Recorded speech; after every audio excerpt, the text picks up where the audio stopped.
I was just the help. Until the lawyer opened the envelope. The entire room froze, and his daughter screamed. You could hear a pin drop after that. Even the chandelier seemed to hold its breath.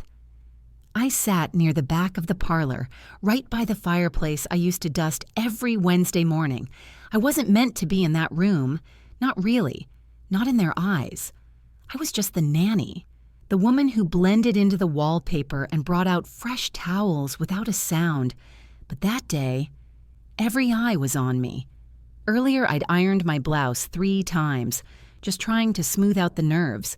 My hands kept shaking like they'd forgotten how to be still without a bottle to warm or need a bandage. My shoes pinched, cheap flats that had walked these floors for 22 years. I remember the scent in the room, old roses and lemon polish, the smell of money and mourning. They'd all dressed for performance. Vanessa in black satin like a grieving movie star, her lips lined sharp and red. Brian with his cufflinks clinking louder than his conscience. They sipped espresso from bone china and laughed softly like they were already moving on. I didn't have a seat at the main table. They'd told me to wait near the back, just in case Mr. Donahue left any last instructions for the staff. The staff. That word always curled in their mouths like something sour. But I stayed. I always stayed. I watched the lawyer's hands as he unfolded the final envelope. His fingers trembled slightly. I could tell he knew what was coming, or maybe he just dreaded the storm. His voice changed when he read the name. Clara Morales. He paused, looked up. Our eyes met. I felt it before he said it. A shift. Like the ground beneath the estate finally remembering it wasn't theirs to stand on. The next part? I could recite it by heart now. But I'll never forget the way Vanessa dropped her cup, the porcelain shattering like her plans. She clutched her pearls, literally, like some southern belle in a soap opera. And that scream, high and shrill, like the sound a woman makes when she realizes she's not the smartest person in the room anymore. But I didn't scream. I didn't cry. I just folded my hands in my lap and whispered to myself, he always said home belonged to those who made it feel like one. No one else heard me. They were too busy unraveling. See, the truth is, for years I was the woman who cleaned the high chairs, packed the school lunches, and sat by Edward's bed when the rest of them couldn't make the time. I didn't wear designer shoes, but I knew where every secret in that house was buried because I'd been there while they were all too busy with their vacations, their tennis matches, their spa days. They thought I didn't understand the papers I helped him sort at the end. They thought my silence was ignorance. But silence can be a strategy, too. They only notice me when the terms didn't favor them. When the man they forgot in a hospital bed gave the last word. To me. And what he left behind? Well, let's just say it was more than silverware. Because what none of them saw was that every Wednesday at noon, for 6 months before he passed, Edward called me into the study. Just the two of us. No staff, no heirs, no witnesses. Only one document on the desk, and a pen, and his trembling hand. But I'll get to that part. Right now, all you need to know is this. I didn't ask for any of it. I just didn't walk away when everyone else did, and when that envelope opened, the truth finally walked in. Next, I'll tell you what really happened the day after the funeral, when Vanessa cornered me in the kitchen, holding a teacup like it was a weapon, and told me to get out. I moved into the Donahue estate in the spring of 2001, right after my divorce. It was the kind of house that had its own name, Sycamore Hill, though no one could remember who planted the actual sycamores. The position had come through the church bulletin. Live-in nanny needed, room and board included. I didn't have many choices back then, just a station wagon with one working headlight and a heart that still bruised easy. I remember the first time I met Mr. Donahue, Edward. He shook my hand like I mattered, looked me straight in the eye and said, "If you take care of this house the way you took care of your own family, you'll always have a place here." Back then, his children were still young adults. Vanessa wasn't part of the picture yet. His wife, Marie, had passed the year before from a stroke, and he was a man half held together by grief and legacy, the kind who polished his own shoes, even though there was staff for that. I lived in the guest house behind the rose trellis, a modest one-bedroom with an old gas stove and a squeaky screen door. But it was quiet, safe, and after everything I'd been through, I needed quiet more than I needed space. I raised 3 generations of Donahues from that little house. Bandaged scraped knees, brushed out knots in the girls' hair. Taught the boys how to say thank you and mean it. I was the one who remembered birthdays, who made cocoa when there were tears and chicken soup when there were sniffles. Sunday nights were my favorites. Board games in the den, leftover roast beef sandwiches on white bread with horseradish, the fire popping like laughter. For a while, it felt like home. Not mine exactly, but something close enough to lean on. But then Vanessa arrived. She came into that house like a gust of wind that never settled. Hair like a magazine cover, high heels that echoed across marble floors like a countdown. She married Brian, Edward's son, at the edge of summer. The wedding was at the country club. Pale pink peonies, monogrammed napkins, a string quartet flown in from Boston. I was asked to help keep the grandkids quiet during the ceremony. No invitation, of course. Just a note left on my kitchen table that said, "Please be available for childcare. Wear neutral colors." From the start, Vanessa made it clear where she thought I belonged. Not at the dinner table, not in the photos, not in the family. She called me the help before she even learned my last name. She was polite, in the way a cat is polite before it bites. Always smiling when guests were around, always fussing with the curtains or the wine pairings. But when it was just the two of us in the kitchen, she never looked me in the eye, only gave orders, like she was running some kind of 5-star hotel and I was part of the furniture. I let it go. You learn over time that not every battle is worth the bruises.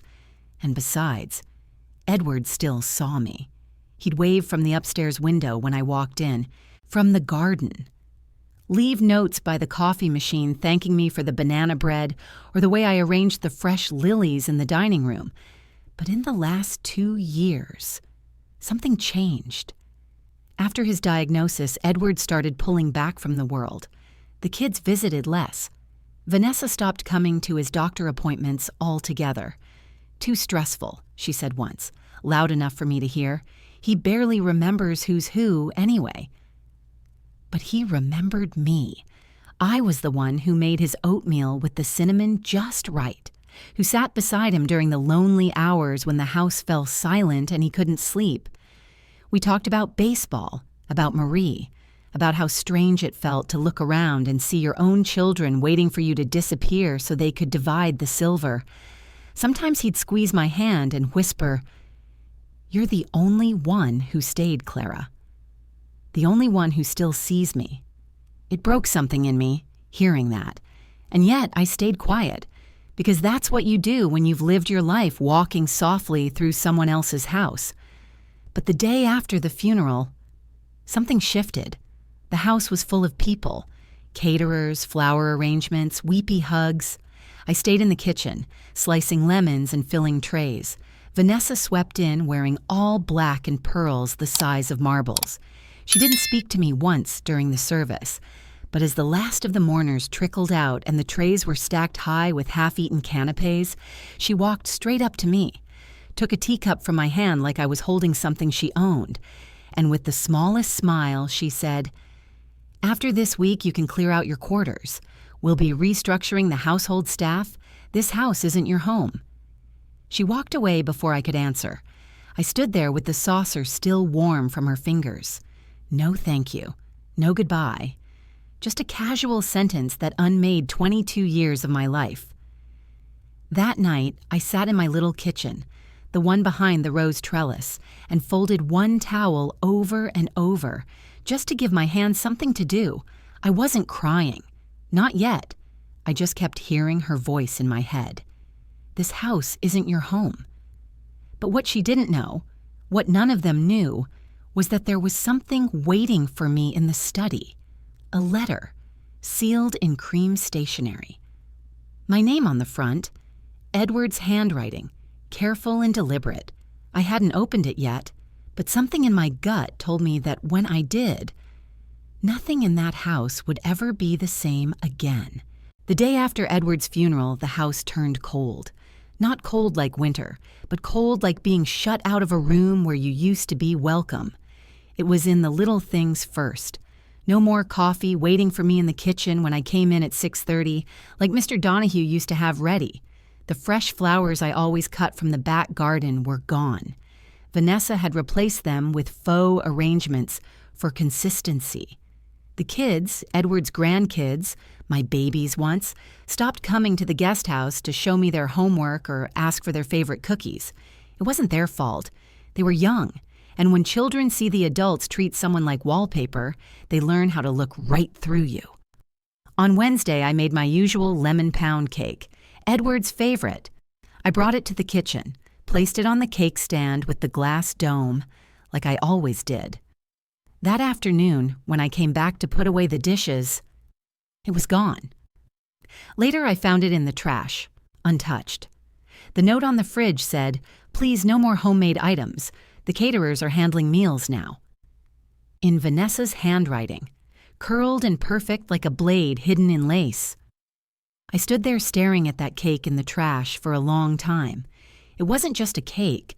It was 22 years of care, of routine, of showing love in the only language I was allowed to use. And now it was garbage. That night, I sat in my guest house, and for the first time, I didn't light a candle by Edward's photograph. Something in me was changing. Not anger, not yet, but something quieter, heavier, like a door had closed in a part of me I hadn't realized was open. By Friday, things got worse. I found out, through the housekeeper, not the family, that they were hosting a small family dinner to discuss the estate. Everyone was invited, except me. Not that I expected to sit at the table, but to be completely excluded after all those years. I'd been there for every birthday cake, every Thanksgiving turkey. I'd poured wine at Edward's retirement toast, cut his grandchildren's wedding sheet cake in the garage when the caterers forgot the extra plates. And now, not even a mention. I stayed in my guest house that night, watching from the kitchen window. I could see the glow from the dining room chandelier, the silhouettes moving past the tall glass, laughter, clinking glasses, Vanessa's voice rising in that fake sing-song tone she used with important guests. It felt like watching strangers in a house I used to know. The next morning, I went to check on the linens. I still had my keys. No one had asked for them yet. The laundry room was dark, unusually quiet. When I flipped on the light, I found all my labeled baskets stacked outside the door.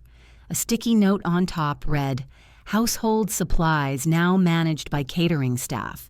Thank you for your past service." Past service, like I was a retired vacuum cleaner. And just like that, I was erased from the rhythm of the Yim-E. House, my duties, my routines, my place, gone. No severance, no plan, no conversation. I called Vanessa's name down the hall. She appeared at the top of the stairs like a queen annoyed by noise. I asked if I could speak with her. She descended one step at a time, her heels clicking like punctuation. "Clara," she said, her voice flat and patient, "I think it's time you start thinking about what's next for you. The estate is undergoing a full transition." "I gave 22 years of my life to this family," I said. My throat was tight. "And we are grateful," she replied, though her eyes said otherwise. "But let's be honest. You were paid. This was a job, not a relationship." My hands trembled, not with rage, but with heartbreak. Because in that moment, everything felt disposable. Like none of it had ever meant anything to her. Not the holidays, not the nights I stayed up with the feverish children, not the mornings I helped Edward button his cuffs when his hands began to fail him. And then she said something I'll never forget. "You were lucky, Clara. Not many people in your position get to live on a property like this. It's not personal. It's business. But to me, it was personal. It always had been. I nodded, turned, and left. But inside, something was cracking. Something sacred. Later that afternoon, I opened the envelope Edward had left me. It smelled like the cologne he used to wear. Crisp paper. His careful script across the front. To Clara. Read when it's time. Inside was a note and a business card. The note read, "You stayed. You gave without asking. I see you. When they ask you to leave, call this number." ED, the card was for his attorney. Handwritten underneath, "He knows everything." I held that card like it was a lifeline. And then, the real blow came. That Sunday, the Donahues hosted a garden brunch. A celebration of legacy, they called it. I was asked, via a printed memo slipped under my door, to remain inside my guest house that day, to respect the privacy of the family gathering. They didn't even want me walking near the main house, like I was some kind of liability. But it wasn't until I overheard what Vanessa said that I realized how deep the cut really was. I was in the garden shed, gathering gloves and potting soil. I still liked to tend the roses. The guest house was close enough to hear voices from the lawn. She was standing with Brian and two of the estate planners. "Don't worry about Clara," she said, light as air. "She's just the nanny. She doesn't own anything. Once we finalize the sale, she'll be off the property in a week." I felt the pruning shears slip from my fingers. They hit the ground with a dull clang. I didn't move. It was the way she said it. Not cruel exactly, just indifferent. Like I was a worn-out cushion, something to be replaced, forgotten. And in that moment, as the sun spilled over the trimmed hedges and the roses bloomed around me, I realized they thought I had nothing. They were wrong. The morning of the will reading, the sky was unusually clear. No clouds, no breeze. Just stillness. I wore the same navy blue dress I'd worn to Mr. Donahue's birthday 2 years ago. Simple. Clean. The one he once told me made me look sturdy and dignified, like I belonged behind a desk making decisions, not behind a stove pouring tea. That morning, I walked past the main house, through the garden, and up the stone steps to the front door. Nobody looked at me. Not even the housekeeper, who usually nodded with soft eyes. She turned away when our eyes met. The lawyer's car was already in the circular driveway, sleek and gray with dust on the tires from the long drive in from Hartford. He stood at the grand entry with a briefcase in one hand and a stack of bound documents in the other. His name was Mr. Kendrick. I recognized him from a few visits during Edward's illness.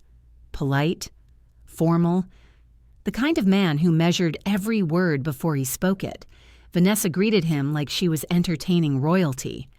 Come in," she said, her voice syrupy sweet. "Let's get this wrapped up. I have a call with the developers at noon." Brian was already in the drawing room, sipping espresso and scrolling through his phone. The grandchildren sat bored on the couch, fidgeting with tablets, unaware that legacy was about to be divided like a pie. Edward's youngest daughter, Caroline, had flown in from Oregon just for this. She was all tears and tension, hair pulled back in a bun so tight it looked like it hurt. I stood quietly by the bookshelf, just out of the spotlight. No one offered me a seat. That was fine. I didn't plan to stay long. Mr. Kendrick cleared his throat and began. "Thank you all for gathering today to honor the final wishes of Edward James Donahue. As executor of the estate, I will read the official will on record, as well as a notarized private addendum written and signed by Mr. Donahue 6 months prior to his passing." That last part made Vanessa's brow twitch.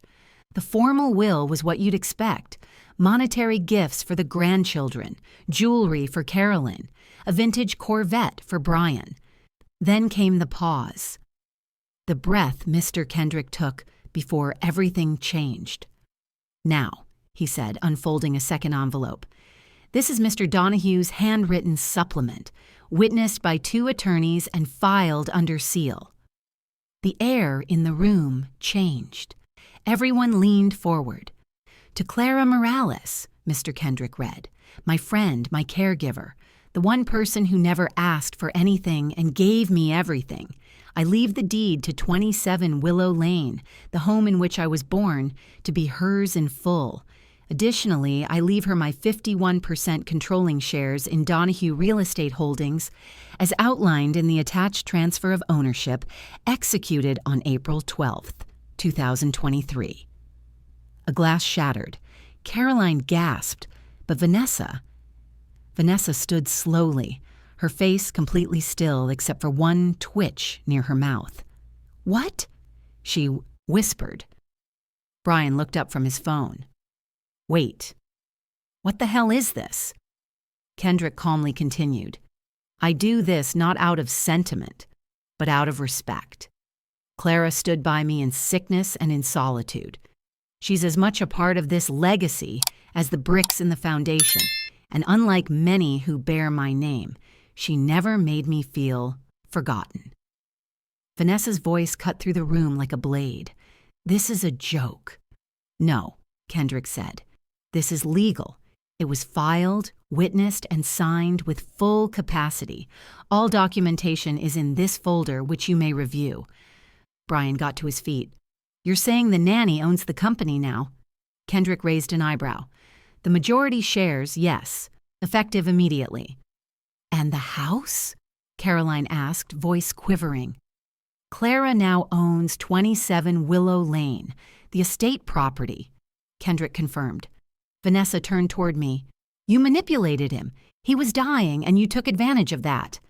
I took one small step forward. "I held his hand when none of you would," I said quietly. "I was there when he couldn't walk, when he forgot names, when he cried in the middle of the night for his wife.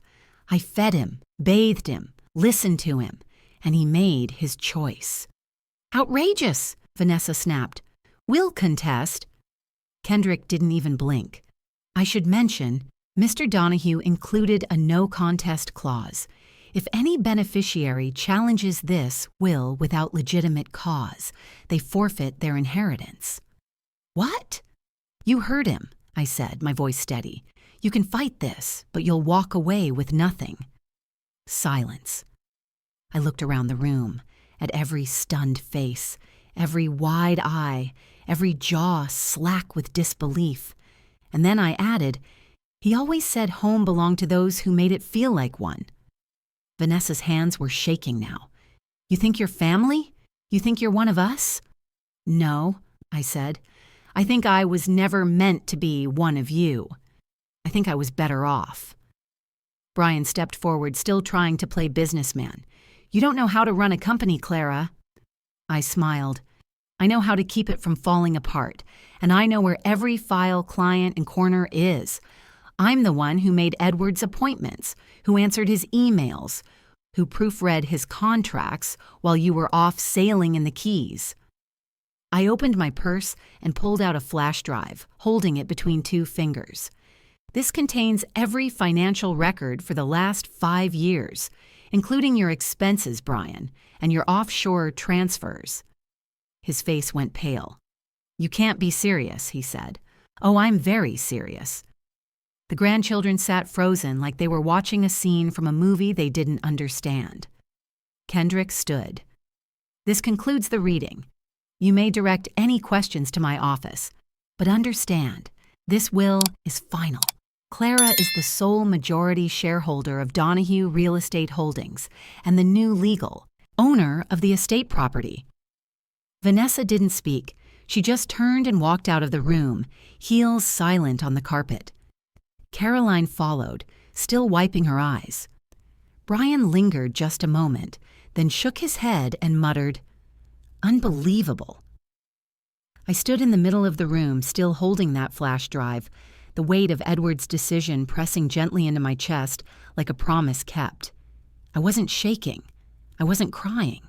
I was calm, rooted, present.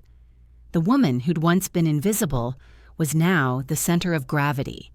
And as the last door clicked shut behind them, I turned to Mr. Kendrick and asked, Would you like some lemon pound cake? I made it this morning.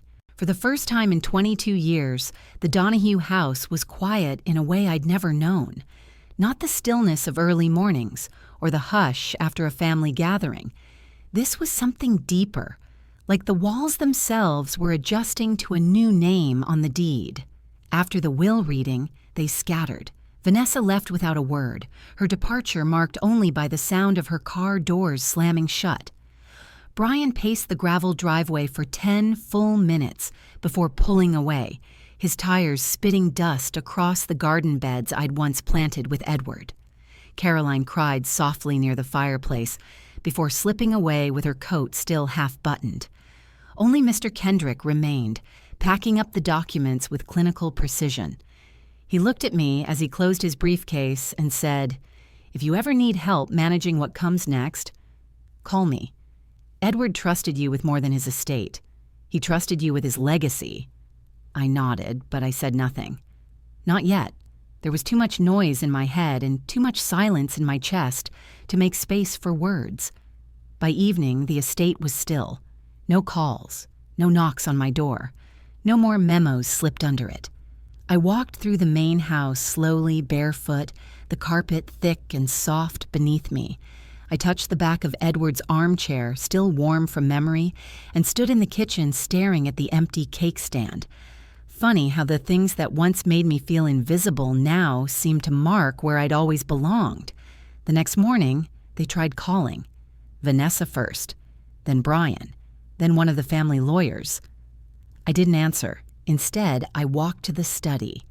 The same room where Edward and I used to sit once a week when his hands were too tired to hold a pen, where he would ask my opinion on business proposals, where I watched him cry the first time he realized he no longer remembered the names of his colleagues, where he looked me in the eye one late winter afternoon and said, "When they push you out, push back, gently but firmly, like planting a stake in the soil." That morning, I planted my stake. I called a meeting. Just the family. No attorneys, no assistants, no press. Vanessa arrived last, wearing sunglasses indoors. Brian looked like he hadn't slept. Caroline held her purse like it was armor. "I know what you're all thinking," I said, my voice steady, "that I've come to gloat, to wave documents and throw people out." I paused, looking at each of them. "But I'm not here to hurt anyone. I'm here to clarify a few things." Brian scoffed under his breath, but Vanessa stayed quiet. "I didn't ask Edward for anything," I continued. "I didn't hint or plead or manipulate. I cared for him when no one else did, not because I wanted something in return, but because it was right, and he knew that." Caroline wiped her eyes quietly. "I don't need the estate," I said. "I've lived modestly all my life, but I won't give it back either, because it wasn't just a house to him. It was a symbol of who he could trust when everything else fell away." Vanessa leaned forward then, voice clipped. "So what do you want, Clara? Control? Payback?" I looked at her, not with anger, but with something gentler. Pity, maybe, or understanding. "No," I said. "I want peace. For me, for Edward, for all of us. But peace only comes when truth has been told." I reached into my purse and pulled out a folder. This is a record of every hour I worked over the last 2 decades, every holiday, every medical appointment, every estate bill I paid out of pocket without reimbursement, every email I answered when you were traveling, every contract I helped Edward review. I handed it to Brian, who took it reluctantly. "I'm not pressing charges. I'm not chasing legal retribution. I'm just showing you what you never saw." I turned to Vanessa. "You asked me once if I thought I was family, and I don't. Not by your definition, but I do know what it means to love someone enough to stay when it's hard. I've done that. For this home, for this man, and for those kids you barely talk to unless there's a photographer present." Vanessa said nothing. Her fingers clutched the edge of the sofa like it might collapse beneath her. "You can stay on the property for the next 90 days while you figure out your next move," I said. After that, I'll be converting the estate into something new." Brian frowned. "New?" I nodded. "A center for immigrant women, for caregivers, for women who give their lives to families who never truly see them." They didn't respond, but I didn't need them to. The room had shifted again, just slightly, like a tree bending toward the light. I stood up. "There's coffee in the kitchen," I said softly. "Help yourselves. Cream is on the second shelf." And with that, I walked out of the room, not with triumph, but with peace. I didn't look back. That night, as the house slept, I sat on the back porch of the guest house.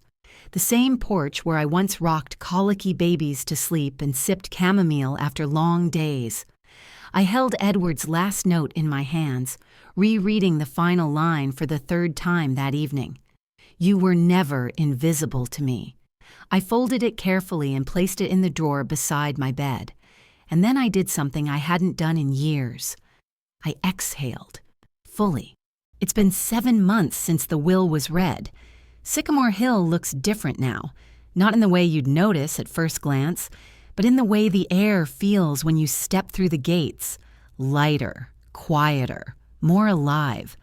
The marble foyer no longer echoes with the sound of heels and hushed judgment. The wine cellar has been converted into a pantry, stocked with dried beans, rice, and canned tomatoes. The east wing, once filled with designer furniture no one ever sat on, now holds sewing machines, language workbooks, and the smell of fresh brewed coffee made strong enough to wake the most exhausted heart. We call it Casa del Alma, House of the Soul, a place for women who gave too much and were left with too little. They come from all over. Some are young, fresh off impossible journeys, babies strapped to their backs. Others are older, like me, with stories heavy in their bones. We share meals. We learn English.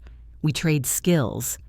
We sit together in the garden and remember who we are without uniforms, name tags, or whispered instructions. Sometimes I catch myself walking through the main house, still reaching to straighten a crooked frame or fluff a cushion. Old habits don't vanish. They just soften. But now, when I enter a room, people look up. They smile. They say my name. And that's something I never knew I needed. To simply be seen. Brian sent an email last month. No subject line, just a short message. "You were right." I didn't see it before. I do now. I hope you're well. I replied 2 weeks later. I am. And I hope one day you are too. Vanessa hasn't reached out since the day they left. I don't expect she will. Some people need longer to face themselves. Others never do. I don't hold anger anymore. That part of me has been laid to rest next to the woman I used to be. The one who smiled through dismissal, who poured everyone else's cup while her own ran dry. I kept Edward's photo. It sits on the fireplace mantel in the old study, next to a single rose from the garden I replanted last spring. Underneath the frame, I tucked the last thing he ever said to me, scribbled in the corner of a crossword puzzle we'd never finished. "You gave more than anyone asked, and less than anyone noticed, until now." I think of him when I walk the grounds at sunset, the same path I took every evening for 2 decades with a to-do list in my apron pocket. Now, there's no list, just the sound of birds settling in for the night, the laughter of children whose mothers now have a place to rest. Sometimes the women ask me how I stayed so long, how I survived so much without breaking. I tell them this: there's a strength in silence, but not when it's used against you. One day your voice will come back, and when it does, don't whisper. Speak clearly. They usually nod. And I see something light up behind their eyes, like someone just turned the key to a locked room inside them. A few weeks ago, one of the younger women, Lucia, handed me a card she'd written in careful cursive. On the front it said, "Gracias por vernos." Thank you for seeing us. I held that card in both hands, like it was made of glass. Because that's all any of us ever want, isn't it? To be seen, to be remembered, to be known for more than the roles we're assigned. Clara the nanny, Clara the housekeeper, Clara who kept quiet. I'm none of those anymore.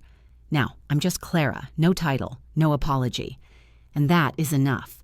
If you've ever been made to feel invisible, remember this. You don't need anyone's permission to matter.